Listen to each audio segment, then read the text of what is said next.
Imagine this.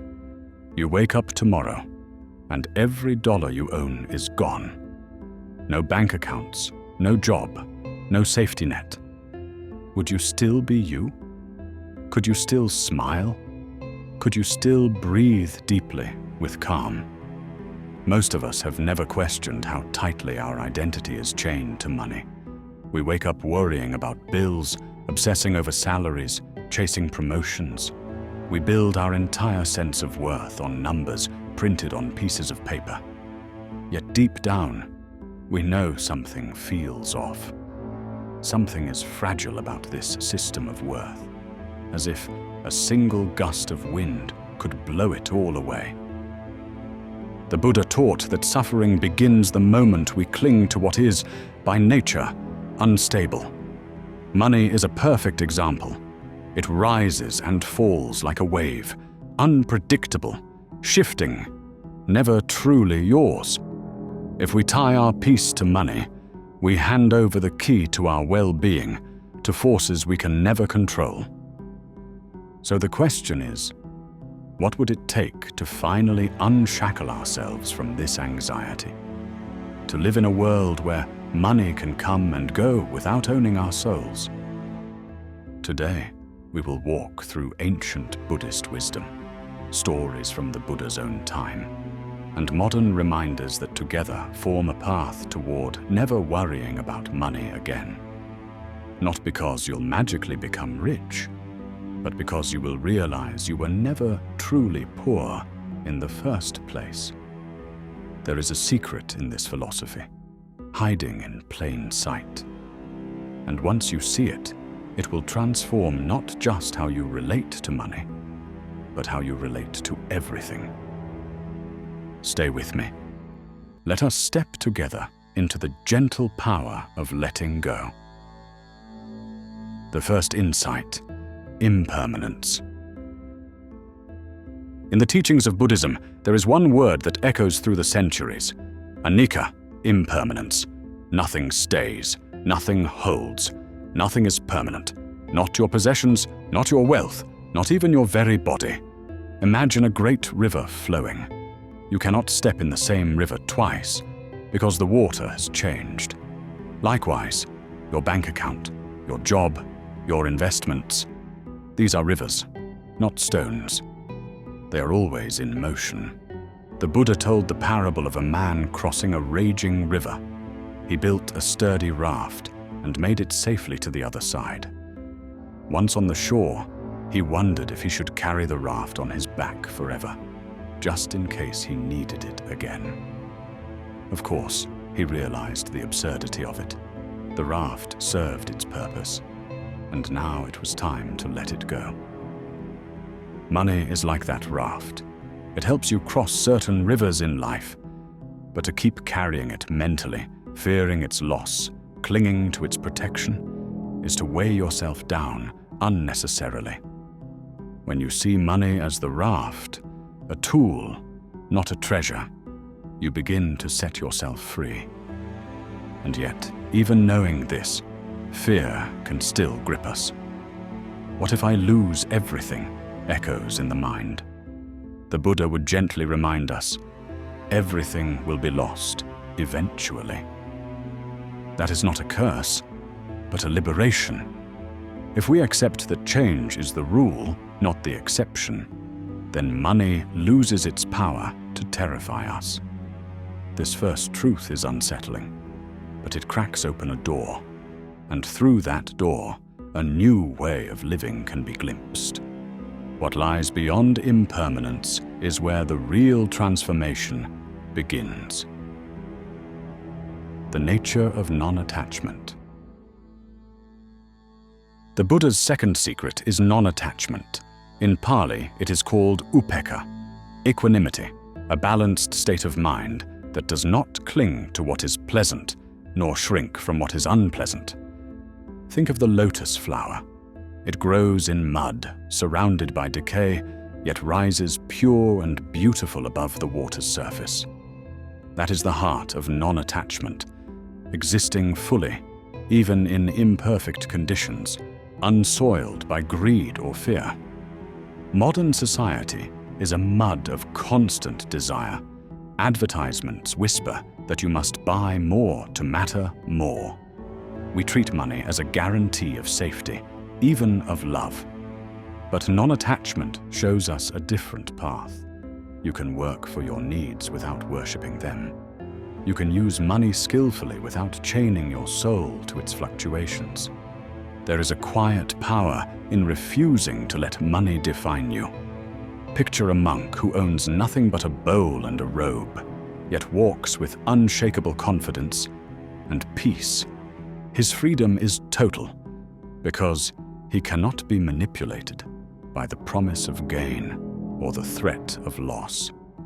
But non-attachment does not mean passivity. You can still work, still earn, still build. But you build on sand with awareness that the tide will come. And when it does, you bow to its coming, rather than fight its inevitability. This is the second step to never worrying about money. You don't need to give up ambition. Only the illusion that ambition can save you from life's uncertainties. And this, in turn, leads us to the third layer of Buddhist wisdom, mindfulness.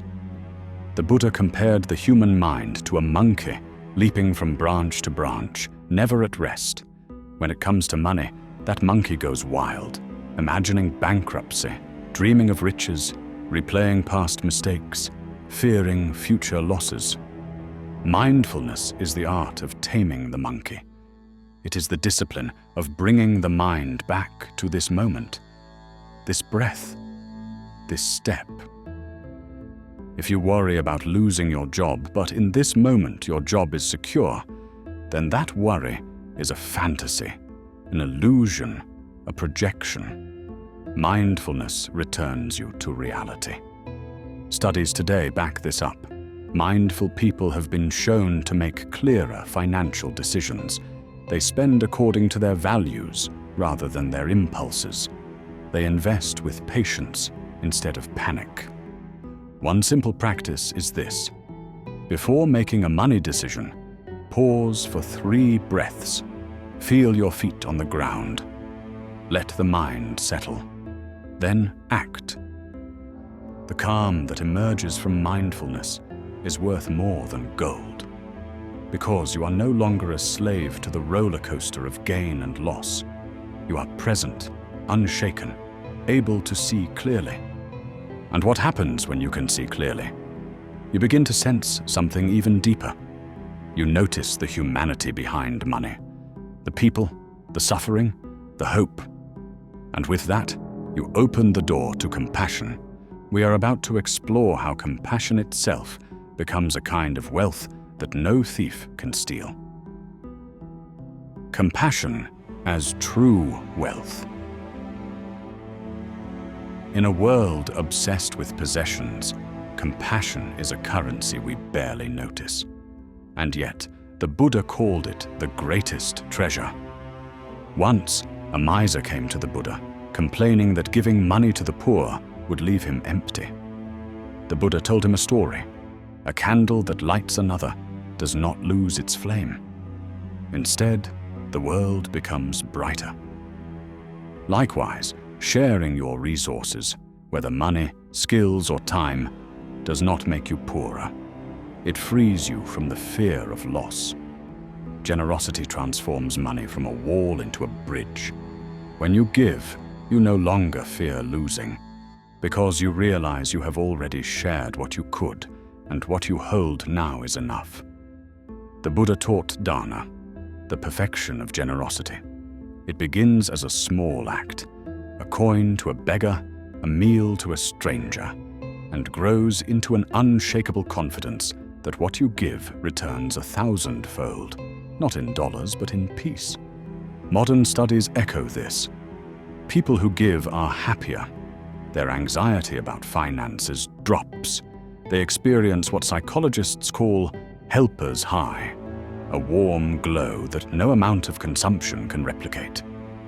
True wealth, then, is a mind that cannot be made poor, a heart overflowing with compassion, even in lean times. This is where Buddhist wisdom becomes practical. And yet, there is one final secret that draws it all together: the recognition of your unchanging nature beyond all money. The true self beyond wealth. Imagine you are a traveler who has lost every possession on the road: your money, your clothes, your name. Who are you then? Are you less yourself? The Buddha taught that there is something deeper than identity, something not built on possessions, not broken by loss. In meditation, you can glimpse it: a spacious awareness, ungraspable, calm, and free.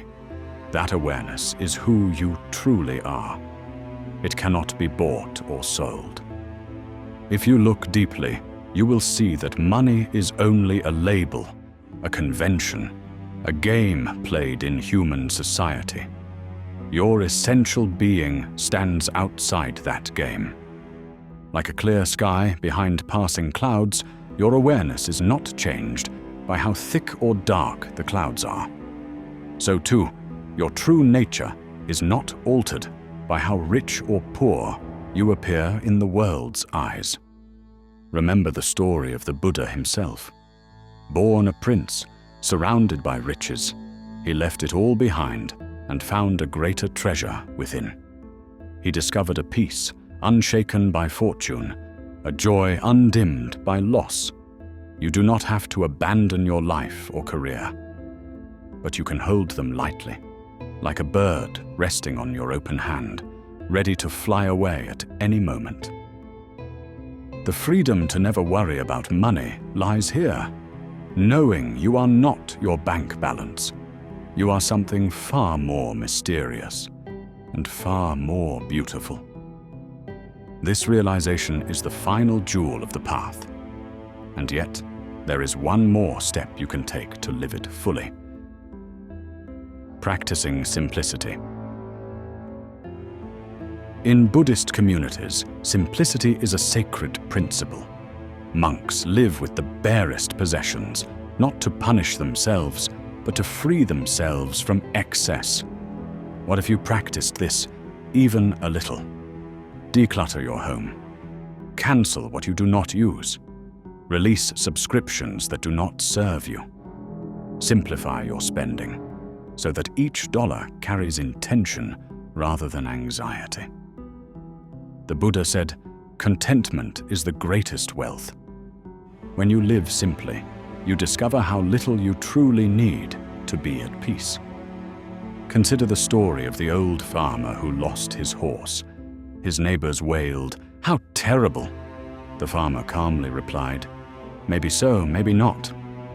Later, the horse returned, bringing other horses with it. The neighbors cheered, "How wonderful!" The farmer said again, "Maybe so, maybe not." This story teaches equanimity. If you have money, it might be good, it might be bad. If you lose it, the same. Simplicity gives you the space to say, "Maybe so, maybe not," trusting that whatever comes, you can adapt. This calm acceptance is the seed of profound resilience. And as you adopt this seed into daily life, something extraordinary begins to bloom. How do you practice all of this in modern life? One way is to use daily reflections. Each morning, ask, "What do I truly need?" Each night, ask, "What am I grateful for that cannot be bought?" Build your money plans on these answers. Let mindfulness guide your budget. Let compassion inform your investments. Let impermanence soften your fear of losing. If you lose money, breathe. If you gain money, breathe. Treat both experiences as teachers, not tyrants. Remind yourself each day, money is the raft, not the shore. It can serve you, but it cannot save you from suffering.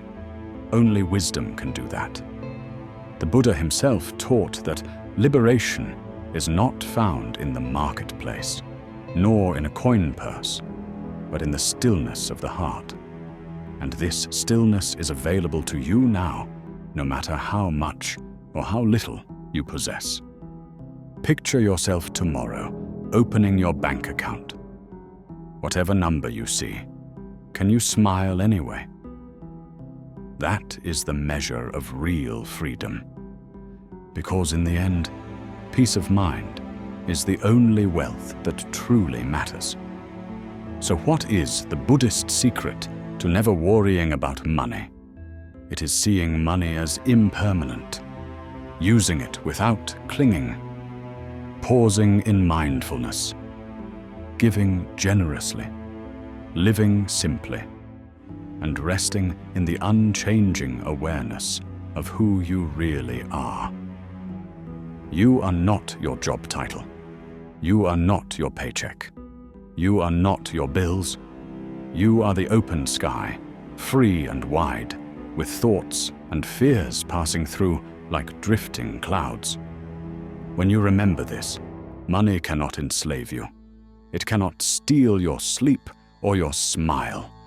You become the lotus, rising through the mud, untouched. This journey is not a quick fix. It is a lifelong practice. But each breath, each moment of mindful seeing brings you closer to a liberation that no stock market crash can destroy. So, as you go on with your day, carry this question: how lightly can I hold what I think I need?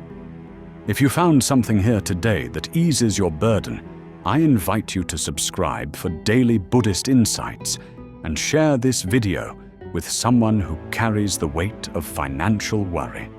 Together, we can build a world where wealth is measured not in gold, but in peace. Because peace is the treasure that can never be lost.